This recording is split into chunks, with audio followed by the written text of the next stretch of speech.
Hello बच्चों, आज हम पढ़ेंगे एक्सरसाइज नंबर 2.3।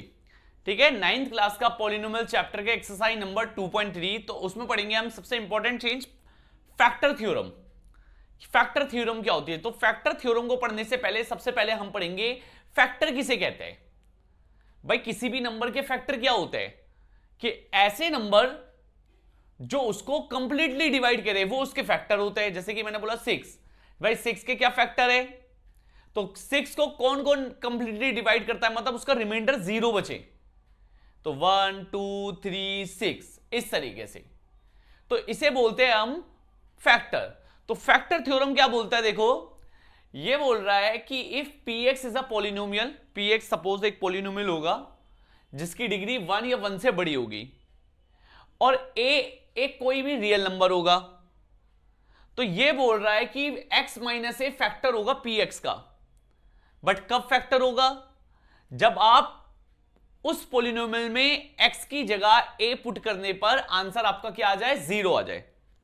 समझाऊंगा अभी, ठीक है? या फिर इसको उल्टा बोलो, अगर p ए 0 है तो कब होगा? जब यानी कि अगर x माइनस है उसका क्या है? फैक्टर। तो आपका p ए क्या आएगा? आपका 0। जैसे सपोज एक पोलिनोमियल दे दिया,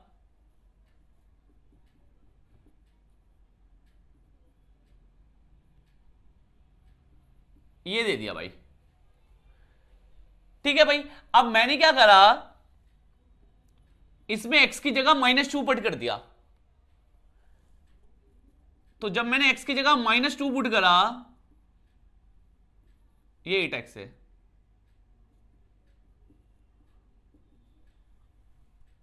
ये 8 ही है खाली, ठीक है भाई, x नहीं है यहां पर। तो ये हो गया आपका,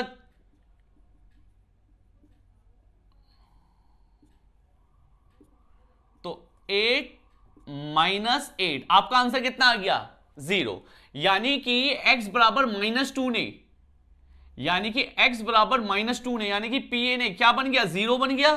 तो उसका जो फैक्टर हो गया वो क्या हो गया? x प्लस का 2, यानी कि ये इसका फैक्टर है। तो इस तरीके से किसी पॉलिनोमियल का फैक्टर पहचाना जाता है। समझ में आ गया ना भाई? यही इस लाइन में बोल रहा है कि x माइनस ए फैक्टर है, अगर p ए तुम्हारा क्या आ गया? 0 आ गया। तो यहां पर p -2 0 आ गया, तो यानी कि x प्लस 2 फैक्टर हो गया। सिंपल सा मतलब यही बोल रहा है फैक्टर में। क्लियर है भाई? जैसे कि मेरे क्वेश्चन आ गया, examine whether x plus 2 is a factor of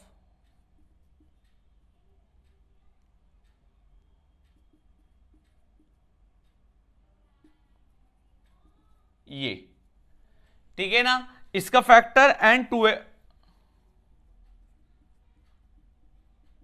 ये मेरे से क्वेश्चन में बोला गया है, ठीक है? एग्जामिन करो कि इसका फैक्टर है कि नहीं है। सबसे पहले मैंने इसको मान लिया पी एक्स,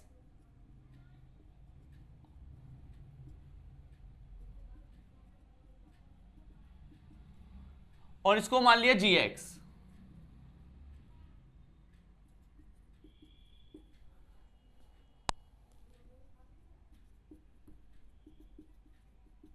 देख लो भाई, एक को मान लिया पी एक्स, एक को मान लिया जी एक्स, ठीक है भाई?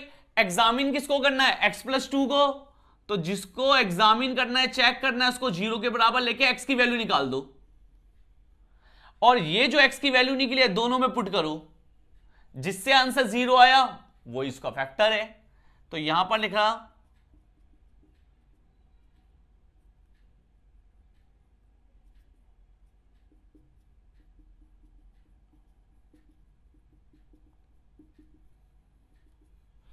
तो ये हो गया -8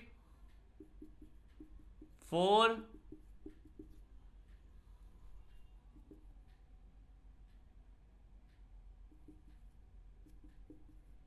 0 आ गया भाई। देखो भाई, यानी कि आपका x बराबर -2 रखने पर p -2 0 आ गया। इसका मतलब x प्लस 2 इसका क्या है? फैक्टर है px का। अब gx के लिए चेक करते हैं भाई,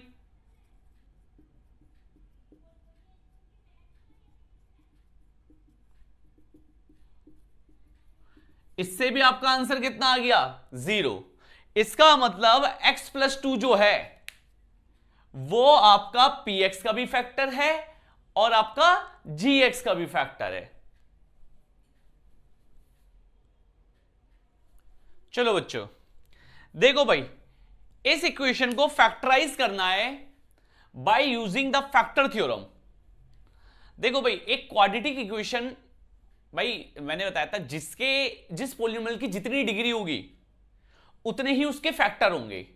अगर इसकी डिग्री 2 है तो उसके फैक्टर भी 2 होंगे। अगर किसी की क्यूबिक पॉलिनोमियल है तो उसके फैक्टर भी कितने होंगे 3 होंगे।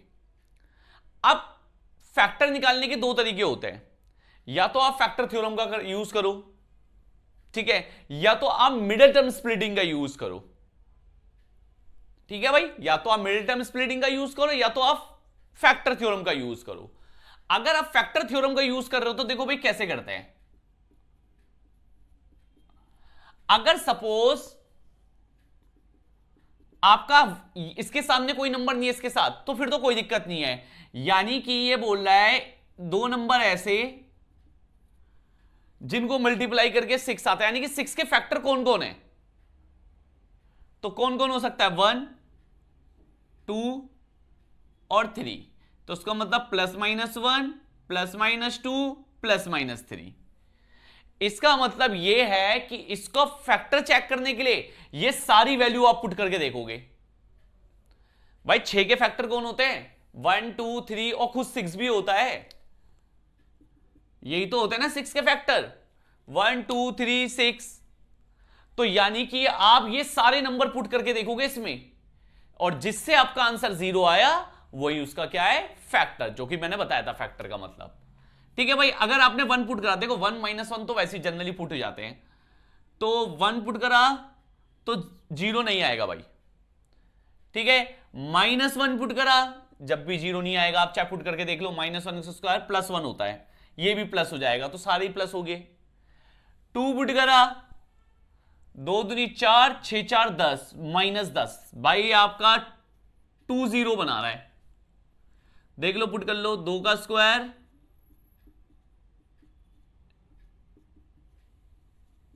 0 आ गया। तो इसका मतलब एक फैक्टर कौन हो गया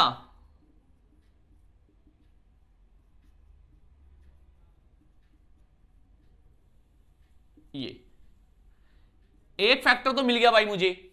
फिर ऐसे -2 पुट करके देखा, बट -2 तो उसको बड़ा ही नंबर बना देगा, नेगेटिव नहीं बनाएगा, क्योंकि ये फिर प्लस का हो जाएगा ना, तो प्लस प्लस प्लस। फिर मैंने 3 पुट करके देखा, 3 का स्क्वायर 9, 9 + 6 15 और 3 5 जब 15, तो माइनस का 15 0 हो जाएगा। तो मैंने y की जगह 3 पुट करा,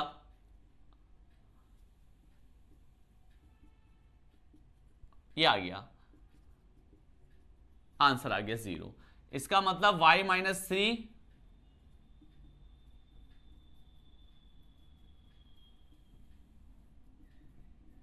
ये देख लो भाई, समझ में आया भाई मैंने कैसे आपको यहां पर फैक्टर थ्योरम का यूज करके मैंने इसके आपके फैक्टर निकाले।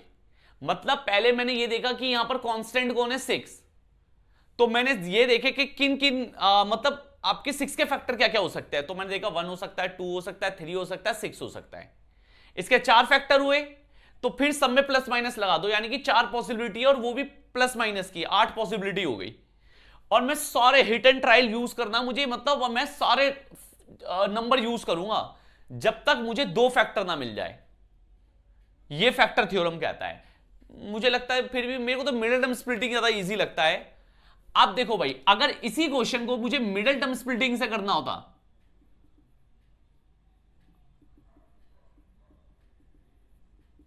मिडिल टर्म स्प्लिटिंग का देखो क्या रूल है, इसके आगे कुछ नहीं 1 है, मल्टीप्लाई करके 6 आना चाहिए 2 नंबरों को। ठीक है ना, हमेशा शुरू वाले और एंड वाले नंबर की मल्टीप्लाई करते हैं, तो उसका मतलब मल्टीप्लाई करके 6 आना चाहिए। और हमेशा एंड वाला साइन चेक करते हैं, किसका साइन है ये प्लस का, तो एंड वाले से बीच वाला नंबर आना चाहिए, यानी कि आपका 5 आना चाहिए। इसका मतलब ये है 2 नंबर ऐसे ढूंढो जिनको मल्टीप्लाई करके 6 आता हो और उन्हीं 2 नंबर को जोड़ के 5 आता हो। तो बहुत इजी है, 3 और 2, 3 2 जा 6, 3 + 2 5। तो भाई मैंने लिख दिया 3 + 2। देखो इसलिए इसको बोलते हैं मिडल टर्म स्प्लिटिंग। जैसे मिडल टर्म को मैंने स्प्लिट कर दिया, तोड़ दिया, बाकी शुरू वाले और एंड वाले को ऐसे ही रखा, भाई साइन चेंज हो जाएगा। ये इसमें क्या कॉमन है? y, तो एक y बचा -3।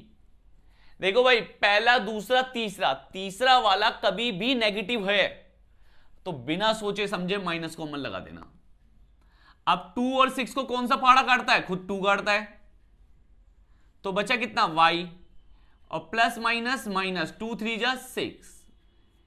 ये और ये हमेशा सेम होने चाहिए भाई, अगर ये सेम नहीं है तो गड़बड़ है, ठीक है ना, क्वेश्चन यानी कि सही नहीं है। तो फिलहाल सही आ गया y -3, तो बचा क्या आपका y -2। देखो सेम आंसर आ रहा है, तो ये आपको जल्दी आंसर देगा, ठीक है ना, मिडिल टर्म स्प्लिटिंग। तो देखो आपका आंसर आ गया। तो ये है आपका फैक्टर थ्योरम और ये है आपका मिडिल टर्म स्प्लिटिंग, ठीक है भाई। इस तरीके से एक बार नोट डाउन कर लो।